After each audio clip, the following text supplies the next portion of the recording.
tudo a ver com uma palavrinha que a igreja vai transformar ela, não consciente, mas inconscientemente. Foi aquilo que os grandes homens de Deus da era clássica, da era medieval, fizeram com as questões da Grécia Antiga. Porque a Grécia, se a gente olhar a história da igreja, ela tem 3 pilares.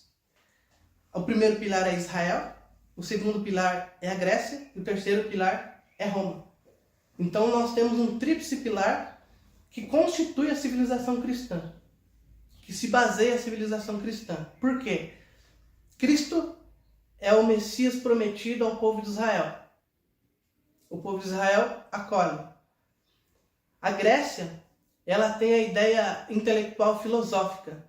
Então, a teologia cristã, ela relaciona, ela mescla muito a filosofia da Grécia Antiga. Muitos filósofos da Grécia Antiga fazem um alicerce para a teologia futura da Igreja Católica. Tanto que a gente vai ver, São Tomás de Aquino vai chamar Aristóteles de o filósofo, né?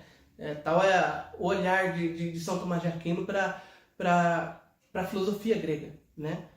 Homero, que é um primeiro escritor clássico do Ocidente, é ele que funda a literatura clássica do Ocidente. Ele vai escrever Ilíada e Odisseia, e Ilíada e Odisseia vai ser vai ser uma obra de formação do homem grego, porque o grego, na Grécia, os gregos, eles não nascem gregos, eles se tornam gregos, né, pela sua formação. É o que diz o Ellen Jagger na obra de Paideia. A Paideia significa a formação do homem grego.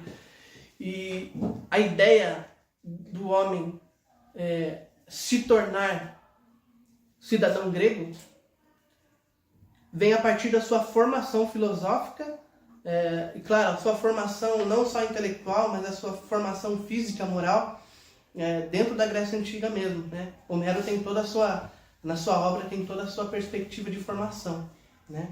E é extraordinário essas obras literárias da filosofia grega, porque se olharmos no contexto em que os autores falam da filosofia grega, a gente vai conseguir entender que, por exemplo, o instinto de caça, eles formavam o homem para caça, para guerra, né?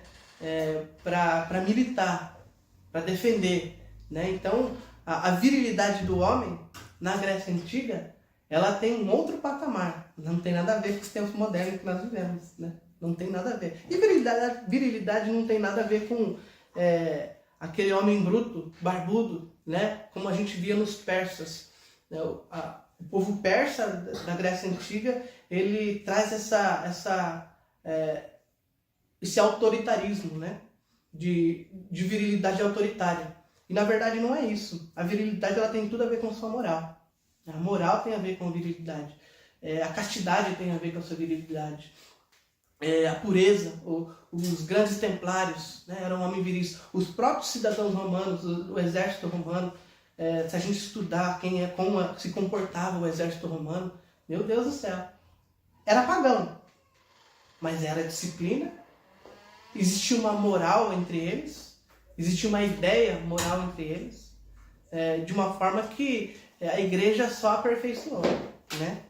Então existe uma palavra que faz esse contexto greco-romano, que é da Grécia Antiga, não pertence a Roma, pertence à Grécia, que é a palavra arete.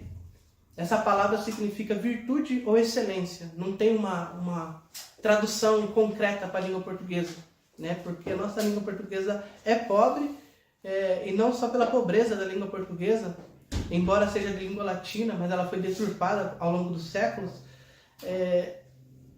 mas porque existem algumas palavras em grego que realmente não se alcança a tradução. Por isso que foi tão difícil o pastor Gerando traduzir a Sagrada Escritura. Essa palavra arete tem um significado mais próximo de virtude ou excelência. Então esse povo, né, principalmente Otávio Augusto, que fundou o Império Romano, ele traz a essência de arete, aquilo que o povo grego já vivia, né? Arete, para o povo grego, não necessariamente fala de virtude, a gente já pensa nas virtudes teologais, nas virtudes morais, nas virtudes cardeais, a gente já começa a pensar em virtudes no âmbito cristão. Mas arete para o povo grego, ela não tem esse sentido de virtude moral.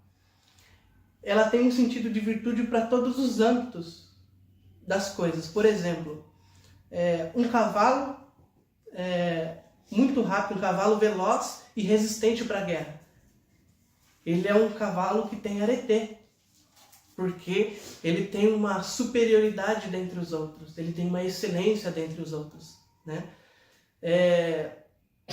Os deuses, né, da Grécia Antiga, nós podemos ver Aquiles, o próprio Zeus, que é o Deus sobre todos os deuses. Zeus tem, acho que é no canto 8 de Ilíadas, Zeus fica irado com os outros deuses que tentam suprir a guerra, que tentam defender a guerra entre Troiano e os gregos. E Zeus fica irado e ele coloca cada deus no seu lugar, né? Ele começa a falar um monte de palavras, até para suas próprias filhas. Coloca cada deus no seu lugar. Ele mostra a sua superioridade, a sua arete, acima dos outros deuses, né? Por que eu estou falando isso? Porque a igreja depois, ela vai aperfeiçoar todos esses aspectos de Grécia e de Roma. Ela vai trazer um aperfeiçoamento através, claro, dos grandes homens de Deus, mas através da própria Sagrada Escritura, nós conseguimos ver uma virtude hierárquica, por exemplo.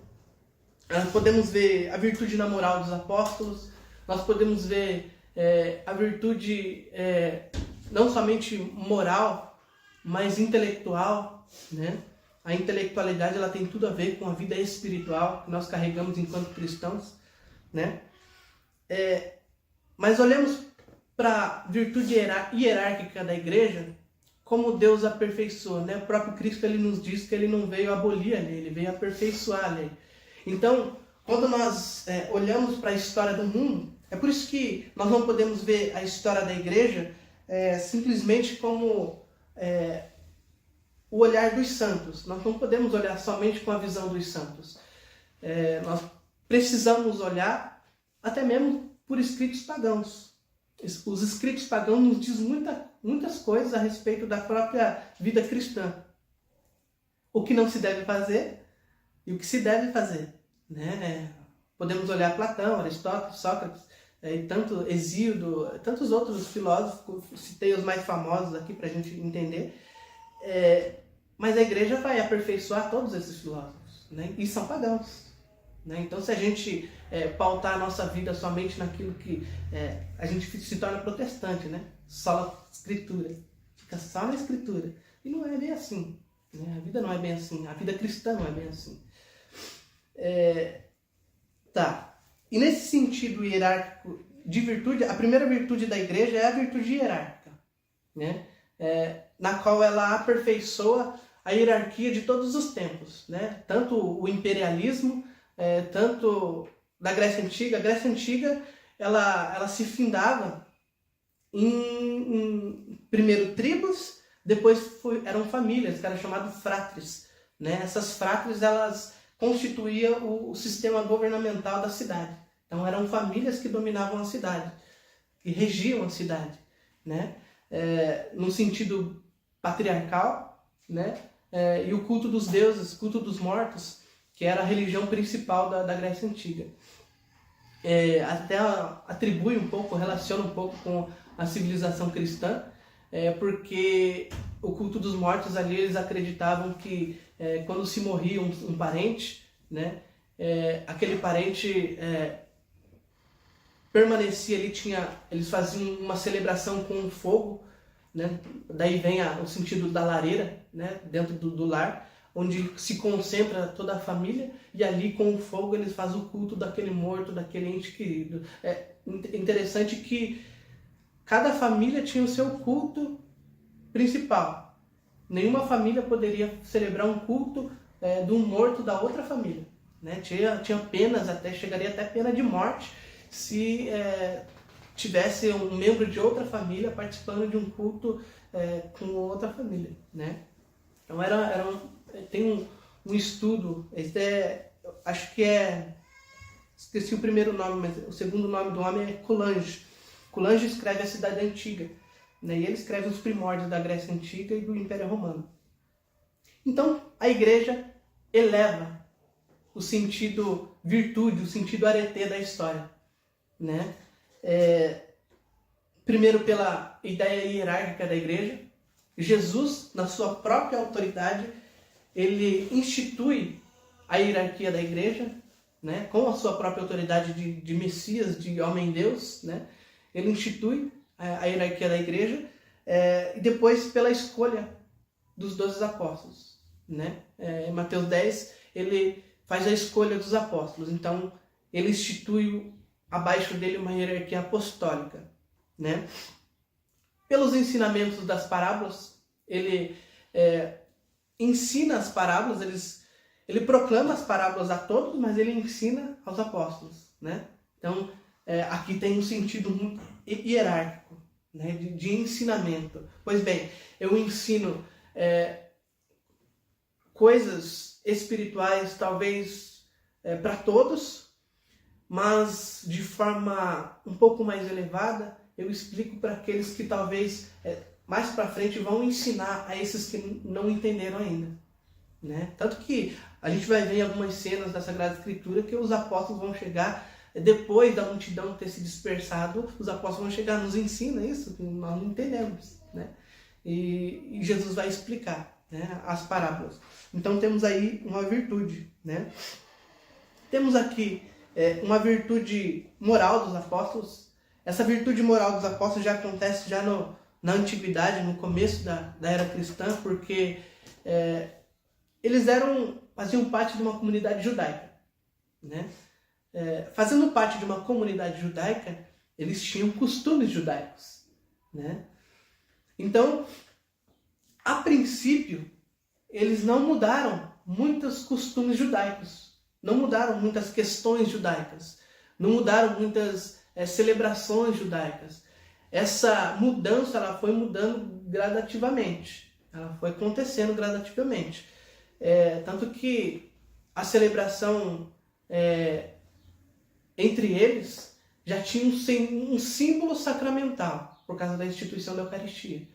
Então, eles se reuniam da mesma forma que os judeus, embora eles não tenham constituído uma sinagoga, que era permitido você, por exemplo, juntar 10 judeus, era no mínimo 10, a lei era no mínimo 10 judeus, você junta 10 judeus e funda uma sinagoga, né? Constrói uma sinagoga para vocês celebrarem, fazerem os cultos, né?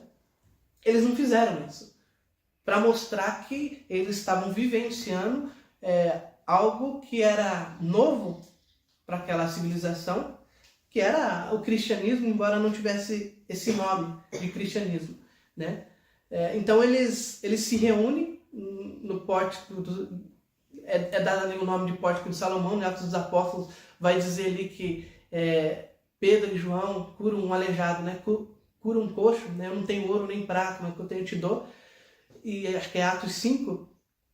E nesse momento ali mostra que eles estavam sempre se reunindo nos templos, né? Não ficavam isolados, longe. Tem a ideia das catacumbas, né? Os cristãos se reuniam nas catacumbas e eram lá que aconteciam os cultos deles, as celebrações deles. Na verdade, não.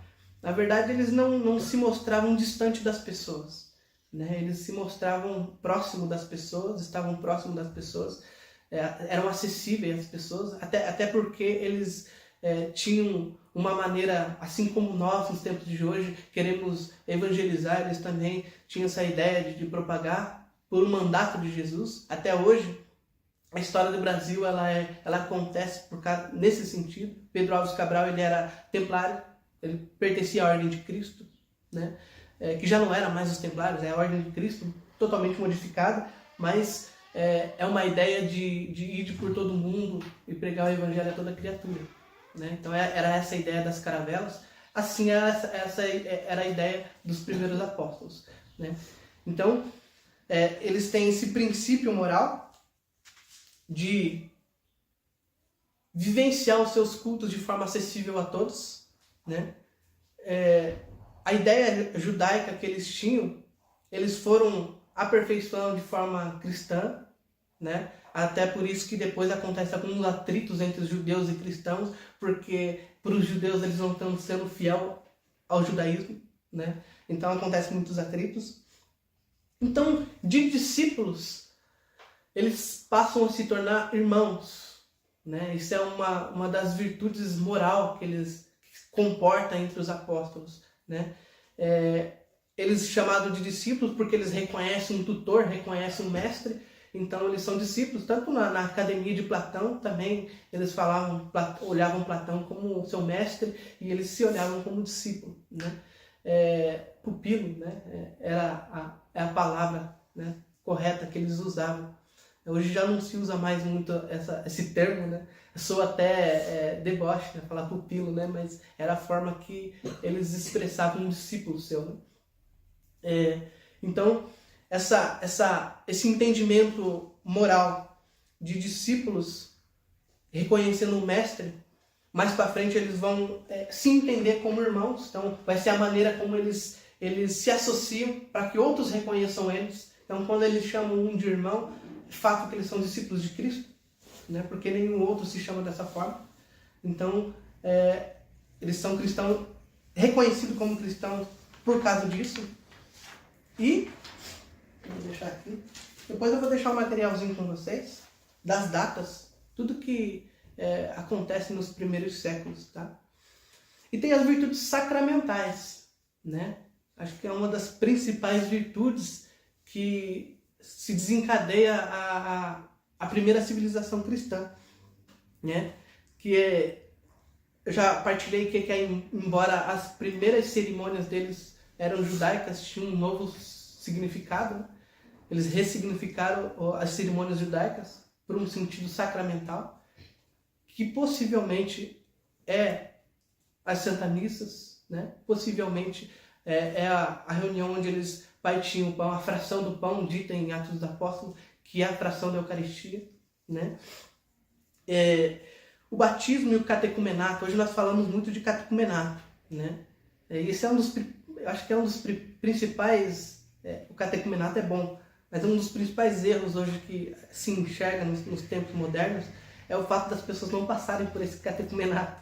Então as pessoas vão começar a servir a igreja sem passar por um tipo de formação, né? Então vai a pessoa toda, como que eu posso dizer, eu ia falar toda sem jeito, mas sem formação. E eu não estou falando sem formação intelectual, estou falando sem formação moral, né? Sem entendimento do que é a santidade propriamente dita, a vida cristã propriamente dita. Então esse catecumenato era um período que uma pessoa que recebeu o evangelho passava informação para receber o batismo. Ela passava de 1 a 2 anos se formando, né? Paulo ficou 3 anos, né? Depois que ele caiu do cavalo, caiu do cavalo é uma maneira expressiva de falar, não necessariamente ele tenha caído do cavalo, tá bom? Mas ele tem a sua conversão e ele fica 3 anos. Ele tenta pregar logo depois da sua conversão. Eu queria dar uma aula só sobre Paulo, não vai ser possível, mas eu vou ver se eu gravo uma aula para vocês só sobre Paulo, vale muito a pena, porque fala muito da construção da primeira civilização cristã.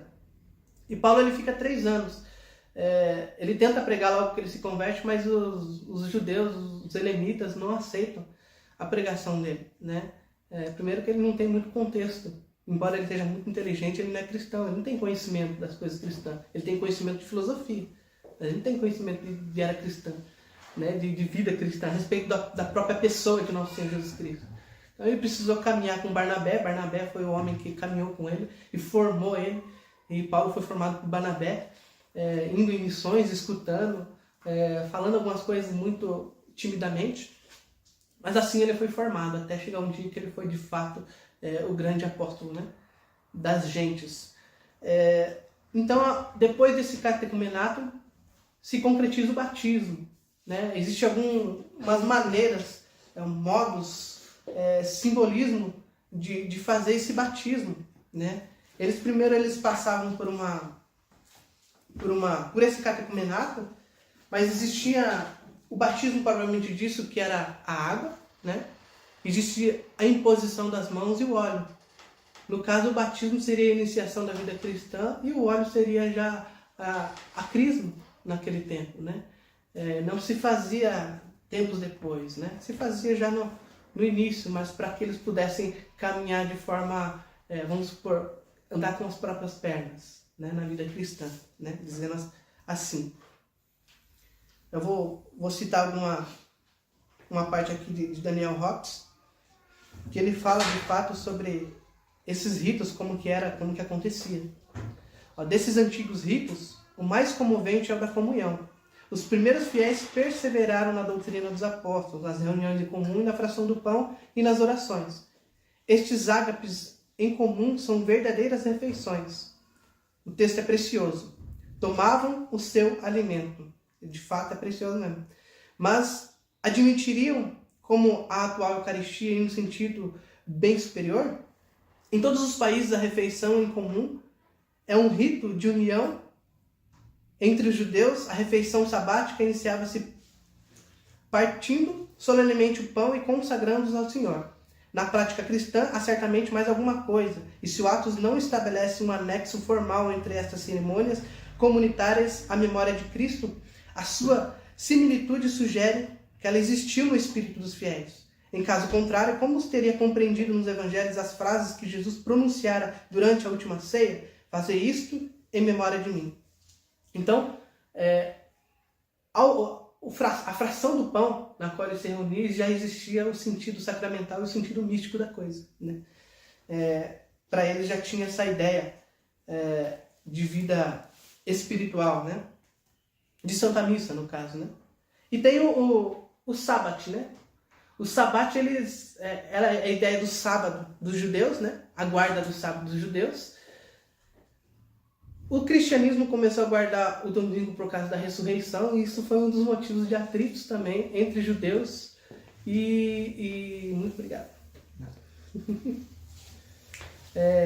Se tornou motivo de atrito entre judeus e cristãos também, por causa que os cristãos começaram a usar do sábado para preparar o domingo. Então eles usaram o sabate dos judeus para preparar o domingo, o dia do Senhor. Né? Era uma escada, fizeram do sabate uma escada. E, claro, os judeus não gostaram. Né?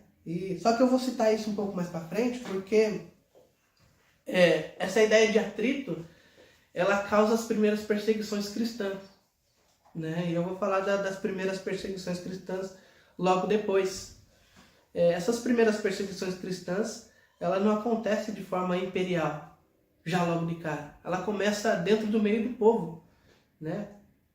O próprio judaísmo começa a perseguir os cristãos e a causar uma certa revolução dentro da nação de Roma, dentro do Império de Roma.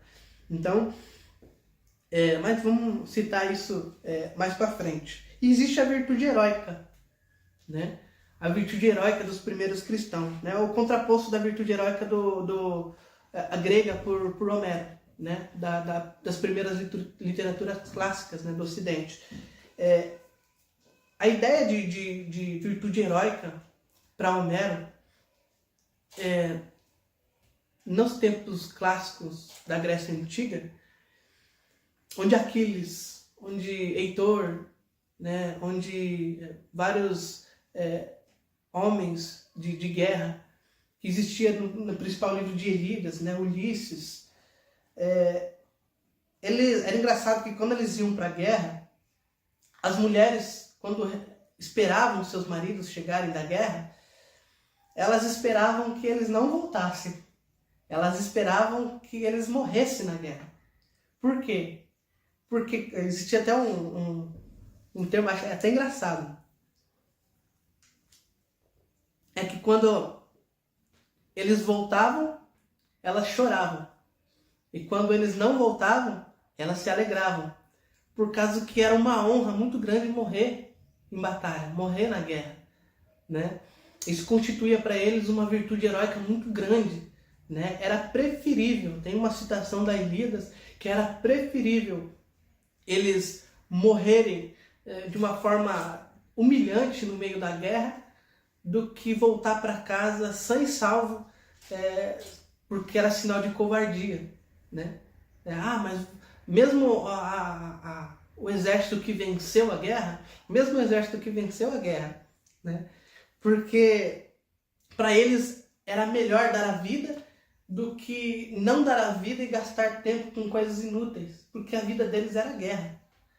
Certamente, se nós compararmos a vida de hoje com o Império Romano, e é para isso que serve a história da igreja, certamente se nós compararmos os tempos modernos com a era antiga, existe aqui um abismo de diferença, né? Tanto no sentido moral, e eu não estou falando no sentido cristão, estou falando no sentido moral simples, tanto no sentido viril, tanto do homem quanto da mulher, o fato da procriação, o fato da mulher vivenciar a sua maternidade, mas de uma forma heróica, não de uma forma desprezível como nós vemos hoje, como é tido hoje, né? Mas a visão do povo da Grécia Antiga, desse povo de guerra, desse povo que temia voltar vivo, era uma visão de fato heroísmo. A palavra certa é heroísmo mesmo. Mas para eles era um sinônimo de ser lembrado pelos séculos dos séculos. Era sinônimo de seu nome estar gravado nos livros da vida. Era sinônimo de gerações e gerações lembrar do seu nome. Hoje nós lembramos de Aquiles, né? Hoje a gente fala do tendão de Aquiles, né? Tendão de Aquiles é por causa da história que Aquiles foi mergulhado nas águas para que ele fosse purificado e somente foi segurado pelos pés, né? O seu calcanhar ali não molhou, né? Então foi a única parte do corpo que ele poderia ser atingido e poderia morrer, né? Era uma ideia. E ele de fato foi atingido no calcanhar com uma flecha e morreu assim, né? Então tem essa ideia de herói de guerra e que seu nome será lembrado pelos séculos dos séculos, né? Os grandes filósofos citarão meu nome. Então é uma honra para eles isso, né? Muito diferente do entendimento da virtude heróica cristã. Olha para Francisco Marto e Jacinta Marto. Lúcia, né? Aqui tem um sentido heróico de uma virtude heróica tremenda, de sacrifício tremendo. Talvez, eu acredito, na minha visão, olhando para a vida dos santos, esses três pastorinhos são os maiores santos da Igreja Católica. Para mim, é um dos maiores santos da Igreja Católica. Porque se nós vermos a vida radical que eles tiveram depois das visões, das aparições Nossa Senhora de Fátima, constitui uma vida heróica tremenda. Né? O vice-postulante da canonização de Francisco Marto vai olhar para Francisco Marto e dizer que ele, depois das aparições de Nossa Senhora, ele foi ele era como um eremita. Ele se escondia atrás das rochas para fazer as suas reparações ao Sacratíssimo Coração de Jesus e ao Imaculado Coração de Nossa Senhora. Então, as penitências que eles faziam, né? As lutas, as formas que eles se penitenciavam, né? Então, aqui uma virtude heróica tremenda. Tá bom, nós podemos olhar para os grandes heróis de cruzadas, podemos olhar para grandes santos que também serão grandes heróis da igreja, né? Olhamos para um São Bernardo de Claraval, né? Vai ter uma aula só sobre ele. Constitui aí uma vida heróica extraordinária, São Francisco de Assis, mas grandes papas que defenderam a igreja. Por isso que é importante nós estudarmos a história da igreja. Nós vamos ver os primeiros papas, como eles defenderam a igreja de um possível um autoritarismo imperial que perseguia a igreja. Tem uma história dos hunos que invadiram a Gália, e um dos papas ele defende a igreja como nunca. O primeiro, São Gregório Magno, São Gregório Magno I, ele nunca se sabe a conversa que ele teve com o rei, o líder dos hunos, né? São os bárbaros que invadiram o Império Romano. Mas o fato é que ele olha para o imperador e fala assim: me deixa resolver. Eu vou acabar com essa guerra.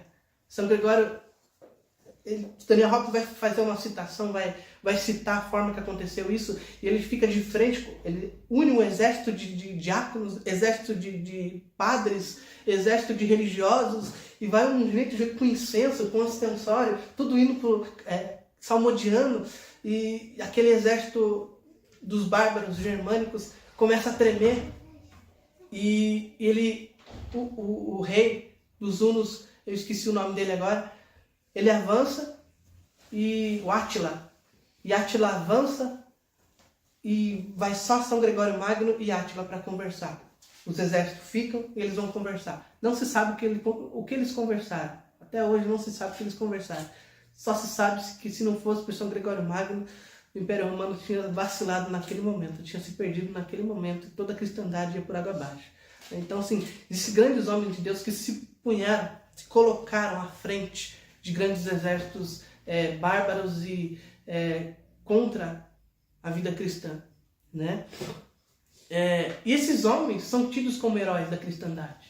São esses homens que são tidos como aqueles que defenderam de fato a igreja, aqueles que de fato souberam custodiar. Olhamos para São José, aquele que guardou a pessoa de nosso Senhor Jesus Cristo, ele custodiou a pessoa de nosso Senhor Jesus Cristo, ele protegeu a pessoa de nosso Senhor Jesus Cristo, um sinônimo de proteger a igreja, um sinônimo de ser o protetor da igreja, por isso que depois ele vai ser intitulado como patrono da Igreja Católica, por causa dessa custódia de nosso Senhor Jesus Cristo.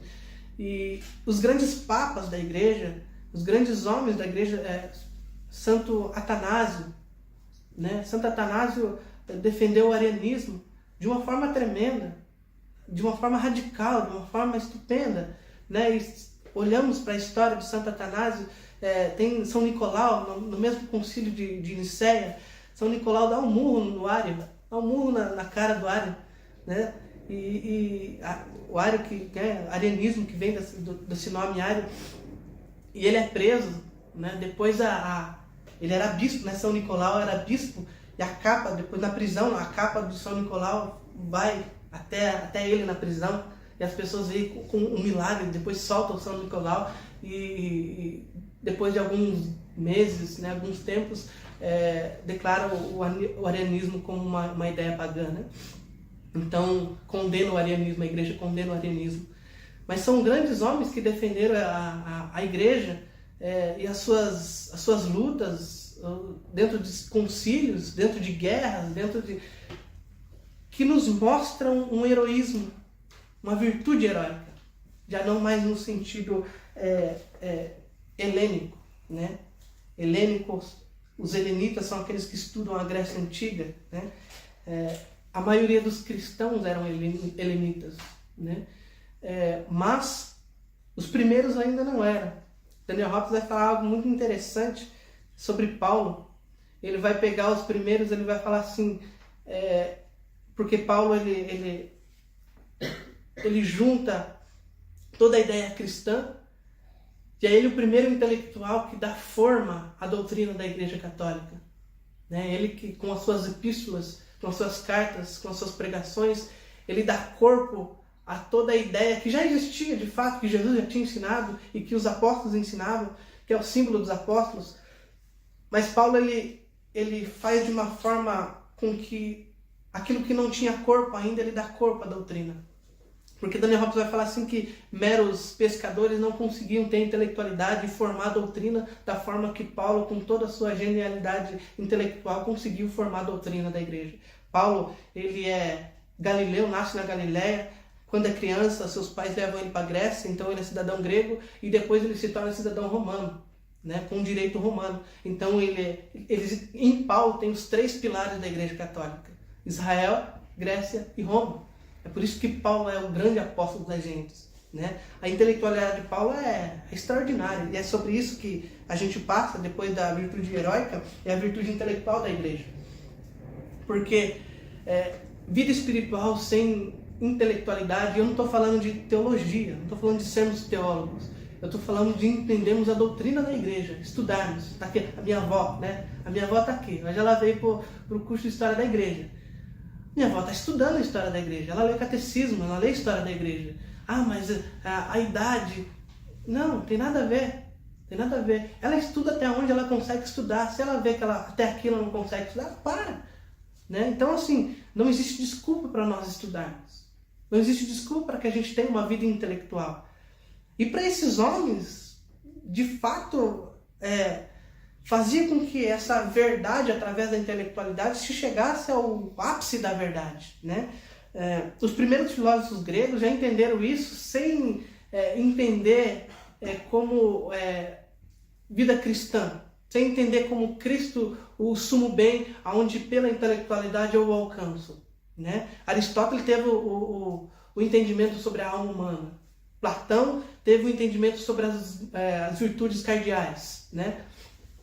Platão que dá à igreja as virtudes cardeais. Né? Então Tomás de Aquino, ele dá esse nome de cardeal e ele aprimora, aperfeiçoa. É isso que a igreja faz. Né? Tem uma citação da era medieval, da cristandade, que diz assim: nós somos anões nos ombros de gigantes. Né? Isso é extraordinário, porque nós somos pequenos, israelitas, hebreus, que sobem nos gigantes clássicos da literatura clássica e vislumbram, aperfeiçoam, olha à frente. Né? O que o renascentismo faz? O renascentismo olha a Idade Antiga e tem como uma ideia clássica, mas tudo que se passa da Idade Antiga durante o período da Idade Média não presta, não prestou, é pagão. Por isso a ideia de Idade das Trevas. Né? Vamos falar sobre isso, outras aulas. Mas essa ideia de Idade das Trevas vem de uma ideia de que a cidade antiga, os tempos antigos de filósofos, de filosofia grega, de grandes pensadores, tem um impacto extraordinário que na Idade Média não aconteceu. Que na verdade não é assim que aconteceu, não foi bem isso que aconteceu. Né? O que foge disso por renascentismo é ruim, é trágico, é lixo. Né? A gente vai ver os grandes nomes do renascentismo, não que são grandes nomes, tá? A gente vai ver Voltaire, Rousseau, né? Todos esses nomes que destruíram todo o aspecto intelectual, civilizacional, constitucional, tudo, né? Destruíram tudo, né? Pós-Revolução Francesa, Iluminismo, enfim.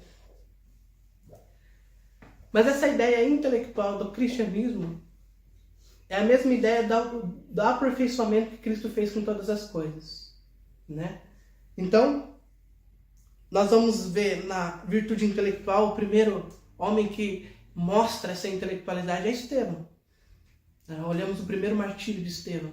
Estevão, ele é um diácono que ele é feito diácono naquela passagem bíblica de Atos dos Apóstolos, onde eles instituem 7 diáconos, acho que é 7 diáconos, e eles instituem esses diáconos para auxiliar, né, o povo helênico, o povo da Grécia, de Antioquia. Eles vão reclamar para os cristãos de Jerusalém que eles não estão dando conta da distribuição para as mulheres, eles não estão dando conta de cuidar das viúvas, eles não estão dando conta das coisas materiais. Então Pedro vai falar assim: não convém que nós vamos lá e vamos resolver isso daí, né? Então a gente vai ter que instituir diáconos para que sejam enviados. Vocês concordam? Todo mundo concorda. Então vamos rezar, vamos discernir. Né? O Espírito Santo veio sobre eles e eles discerniram ali 7 diáconos para auxiliar nessas questões. Estevão vai para a Grécia. Estevão, na Grécia, ele já é um cidadão helênico. Ele já é um cidadão que tem conhecimento a respeito da filosofia grega. Então Estevão, já dentro da Grécia, ele vai auxiliar esse povo, vai remontar a doutrina da igreja para aquele povo. A reclamação do povo grego: nós não queremos ser cristãos de segunda classe. Então nós não queremos ser visto como cristão de segunda classe, né? Por conta de não estar dando conta das coisas. Então tá bom, então Estevão vai dar toda a intelectualidade necessária para que você seja cristão de primeira classe, né? Só que Estevão vai morrer na Grécia, né? Com essa toda intelectualidade, com esse todo auxílio, ele vai morrer na Grécia. E por que ele vai morrer? Por causa da sua intelectualidade, né? Ele ajuda esse povo, constitui ali uma doutrina cristã fecunda, um alicerce fecundo, só que lá tem judeus. Então, os judeus da diáspora, né? Diáspora é um povo disperso, seja ele judeu, seja ele grego, seja aonde estiver, um povo disperso é um povo da diáspora, né? E esse povo da diáspora tinha em todas as províncias do Império Romano, sejam por fugas do próprio autoritarismo do Império, seja por perseguições do cristianismo, seja por questões de trabalho mesmo, mas são povos dispersos de outras regiões que vão para outras nações. No caso, um povo da diáspora, um povo judeu da diáspora, que está na Grécia. E esse povo, que é judeu, embora a maior parte do cristianismo esteja fecundado na Grécia, o povo judeu está em grande quantidade na Grécia Antiga. E nesse tempo, nessa época, no primeiro século, estamos falando do primeiro e do segundo século, esse primeiro e segundo século ainda a cristandade é pouca, né? São poucas pessoas, né? Não é uma civilização muito grande. O número de cristãos são muito poucos comparados ao povo do Império Romano. E Estevão, ele vai pregar, vai ensinar, e o povo judeu, os sacerdotes judaicos vão prendê-los e vão matá-los, né? Vão apedrejá-los, né? Então o famoso martírio. Eu acho bonito, deixa eu ver se eu acho aqui. Eu acho bonito o discurso de Estevão, para que a gente entenda. Eu vou ler só metade, porque o discurso de Estevão é longo, no Atos dos Apóstolos, capítulo 7. O discurso dele é longo. Mas olha a intelectualidade que Estevão tem a respeito das Sagradas Escrituras, para a gente entender que os primeiros cristãos não conheciam as Sagradas Escrituras por ouvir pregações, por ouvir... hoje, naquela época não tinha vídeos, né? Por ouvir outras pessoas falando, mas eles estudavam, olha que interessante. Eles tinham vida de estudo, né? Olha o que Estevão vai falar. Quando os sacerdotes acusam ele, porque os sacerdotes começam a mentir coisas sobre ele que eles estavam fazendo. Estevão está pregando, blasfemando contra Deus e contra o templo, dentro do templo. É isso que eles vão falar para os saduceus. E o sumo sacerdote perguntou: as coisas são mesmo assim? Perguntou para Estevão. E ele respondeu: irmãos e pais, ouvi. O Deus da glória apareceu a nosso pai Abraão ainda na Mesopotâmia, antes que ele se estabelecesse em Harã. E disse-lhe: sai da tua terra e da tua parentela e vai para a terra que eu mostrarei. Saindo, pois, da terra dos caldeus, ele veio estabelecer-se em Harã. Dali, após a morte de seu pai, Deus o transferiu para esta terra, na qual vós agora habitais. Nela não lhe deu propriedade alguma, nem sequer onde pudesse descansar os pés. Mas prometeu que lhe daria, como propriedade a ele, a sua descendência depois dele, embora não tivesse filho. E falou-lhe Deus, a sua descendência seria peregrina em terra estrangeira, e a escravizariam e maltratariam por 400 anos. Mas a nação da qual serão escravos, eu a julgarei, disse Deus. Depois disso sairão de lá e me renderão culto neste lugar. Deu-lhe em seguida a aliança da circuncisão.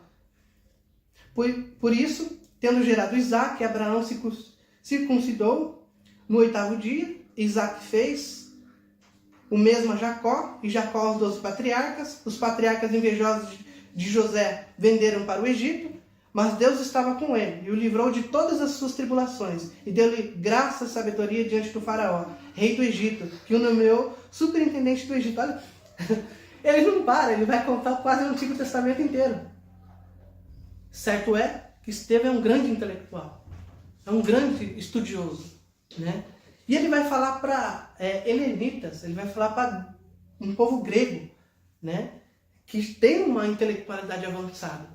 Então ele está falando para sacerdote, Ele está olhando para um sacerdote judeu que entende tudo sobre a Torá. Ele está falando assim, citou todos os primeiros 5 livros da Sagrada Escritura e falou assim, então é isso que vocês estão fazendo.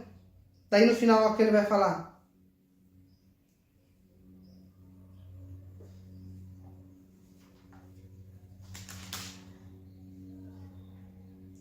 Homens de dura cerviz, inconcisos de coração e de ouvidos, vós sempre resistiram ao Espírito Santo, como foram os vossos pais. Assim também vós, a qual dos profetas vossos pais não perseguiram?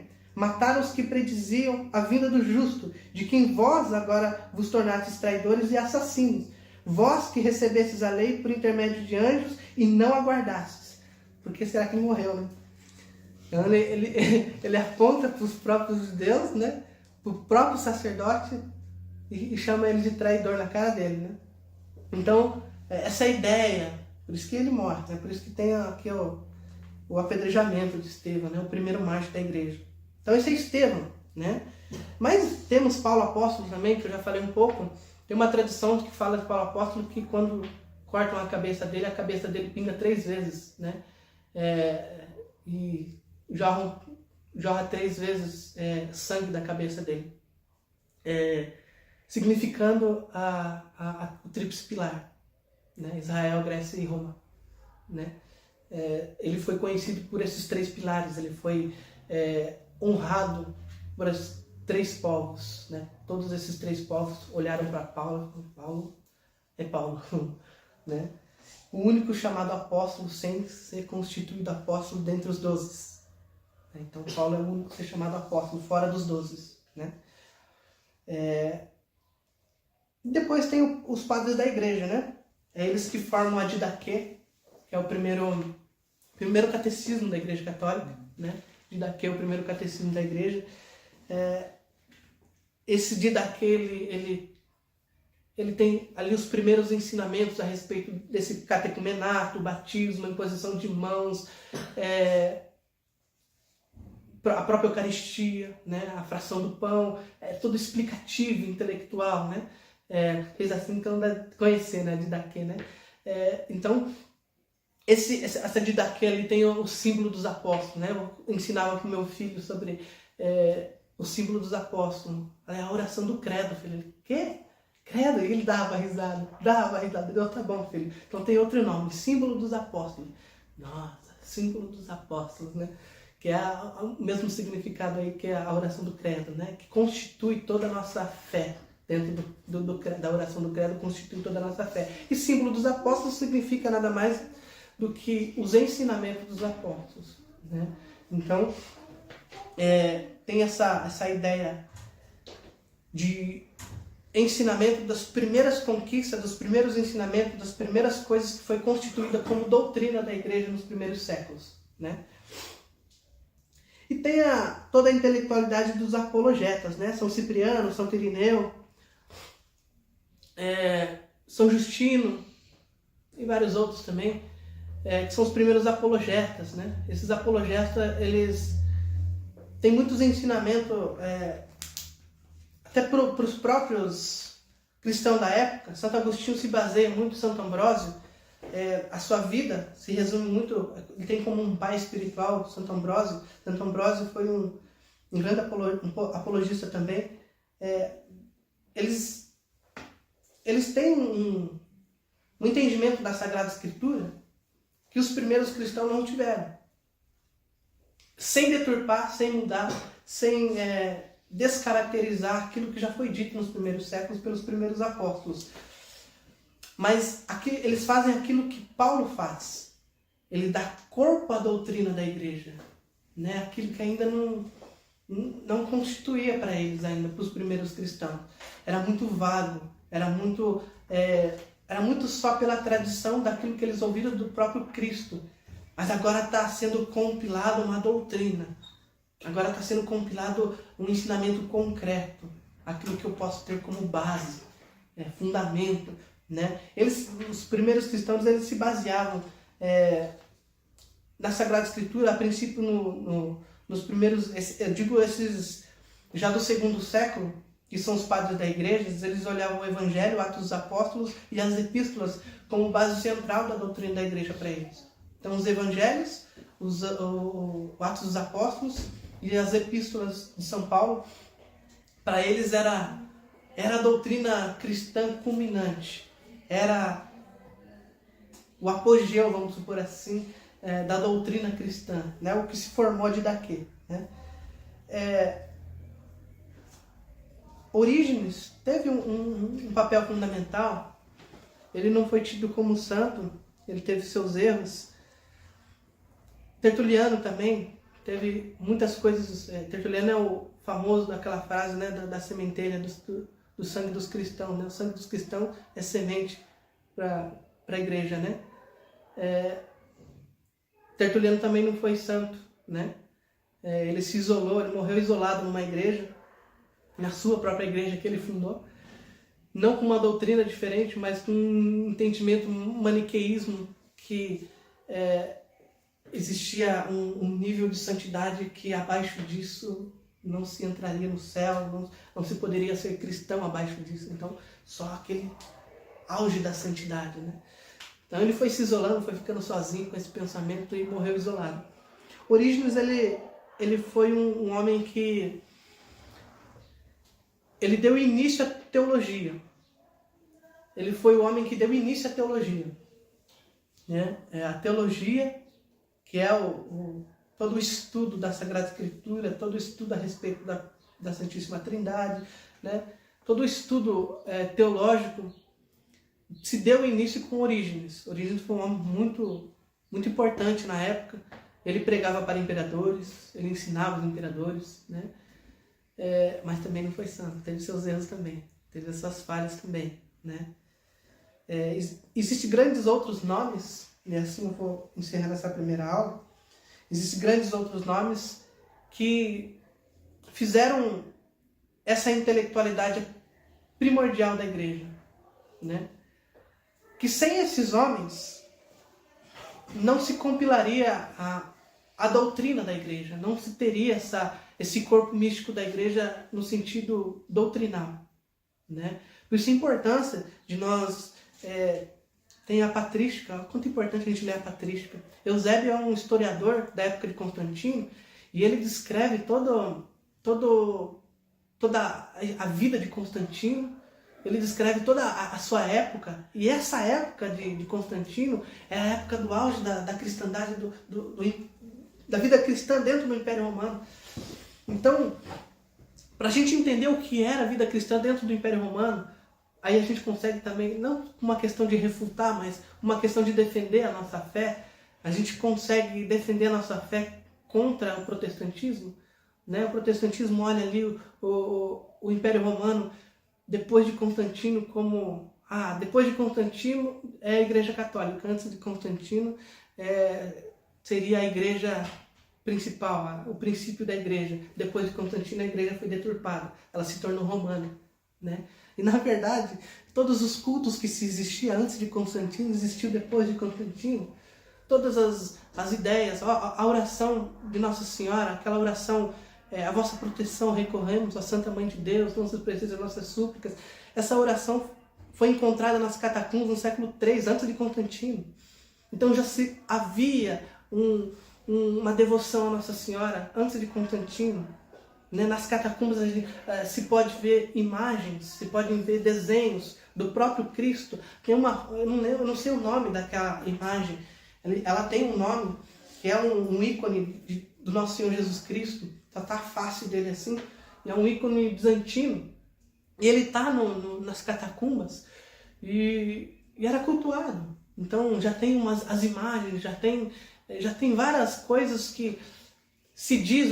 Por que o protestantismo diz que depois de Constantino se paganizou a igreja, se tornou romano?